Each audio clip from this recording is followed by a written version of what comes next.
একদিনের ম্যাচে বরাবরই শক্তিশালী দল বাংলাদেশ। বাকি দুই ফরম্যাট থেকে ওয়ানডে ক্রিকেট অধিক পছন্দ টাইগার ক্রিকেটারদের, অথচ এই ফরম্যাটেই এখন মহা সংকটে টিম টাইগার্স। অবনতির গ্রাফ নিচে নামতে নামতে এখন পরবর্তী বিশ্বকাপ সরাসরি খেলতে পারবে কিনা এমন প্রশ্নের সামনে মেহেদী হাসান মিরাজ বাহিনী। 2027 বিশ্বকাপে ডিরেক্ট কোয়ালিফাই করতে হলে কঠিন সমীকরণ মিলাতে হতে পারে লাল সবুজ প্রতিনিধিদের।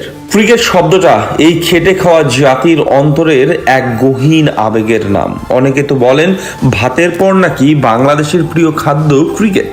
দেশের 18 কোটি জনতার অধিকাংশ মানুষের ইমোশন জড়িয়ে আছে শুধুমাত্র এই খেলাটার সাথে। কিন্তু দিনকে দিন সেই ক্রিকেটাররা হতাশ করে যাচ্ছে আমাদেরকে। বিশেষ করে 5 সিনিয়র চলে যাবার পর যেন আরো বেশি থমকে গিয়েছে সবকিছু, যার উদাহরণ র্যাঙ্কিং এর একদম তলানিতে অবস্থান। গত জুলাইয়ে শ্রীলঙ্কার বিপক্ষে এক ম্যাচ জিতে ওয়ানডে র্যাঙ্কিং এ এক ধাপ এগিয়েছিল বাংলাদেশ। 10ম স্থান থেকে 9-এ উঠে এসেছিল টাইগাররা। এবার আর না খেলেই ফের 10-এ নেমে গেছে মেহেদী হাসান মিরাজ বাহিনী। পাকিস্তানের বিপক্ষে জয় খরা কাটানোর দিনে র্যাঙ্কিং এ এক ধাপ উন্নতি হয়েছে ওয়েস্ট ইন্ডিজের। বিপরীতে বিপাকে পড়তে হলো শান্তদের। বাংলাদেশ আর ওয়েস্ট ইন্ডিজ দুই দলের রেটিং পয়েন্ট ছিল 77, তবে ভগ্নাংশের ব্যবধানে এগিয়ে গিয়েছেন শান্ত লিটনরা। ক্যারিবিয়ানদের পয়েন্ট এখন 78। সিরিজের শেষ ওয়ানডেতে পাকিস্তানের কাছে যদি তারা হেরে যায় তবু একই অবস্থান বহাল থাকবে। সেখান থেকে বলা চলে 2027 বিশ্বকাপ সরাসরি নিশ্চিত করার ক্ষেত্রে বড় হুমকির মাঝে আছে বাংলাদেশ দল।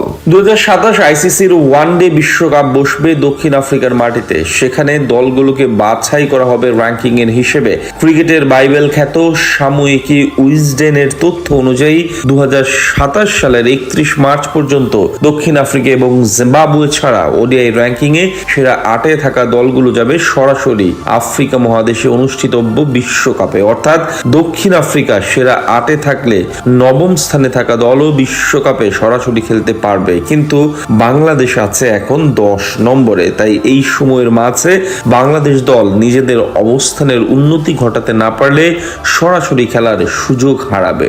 এর মাঝে সবচেয়ে চিন্তার কারণ এফটিপির শিডিউলে বিশ্বকাপের আগে খুব বেশি ওয়ানডে ম্যাচ খেলার সুযোগ পাবে না টাইগাররা। চলতি বছর টি-20 এশিয়া কাপ, পরের বছর অনুষ্ঠিত হবে বিশ্বকাপ। তাই আপাতত সংক্ষিপ্ত ফরম্যাট নিয়ে ব্যস্ত থাকতে হবে লিটনদের। এর মাঝে আবার বেশ কয়েকটা বড় প্রতিপক্ষের বিপক্ষে সিরিজও আছে। এমন অবস্থায় র্যাঙ্কিং এ উন্নতি করা বেশ খানিকটা কঠিন হয়ে যাবে বাংলাদেশের কাছে। তাছাড়া বাছাই পর্বেও কঠিন প্রতিপক্ষ অপেক্ষা করবে বাংলাদেশের জন্য। সেখানে সামলাতে হবে আয়ারল্যান্ড, নেদারল্যান্ডস, যুক্তরাষ্ট্র, কানাডা, নেপাল, নামিবিয়ার মতো দল যারা নিজেদের দিনে যে কাউকে হারানোর সামর্থ্য রাখে। সব মিলে 2027 বিশ্বকাপে সরাসরি জায়গা নিশ্চিত করতে হলে খুব দ্রুত ঘুরে দাঁড়াতে হবে টাইগারদের। অন্যথায় বাছাই পর্বের কঠিন পথেই হাঁটতে হতে পারে বাংলাদেশকে।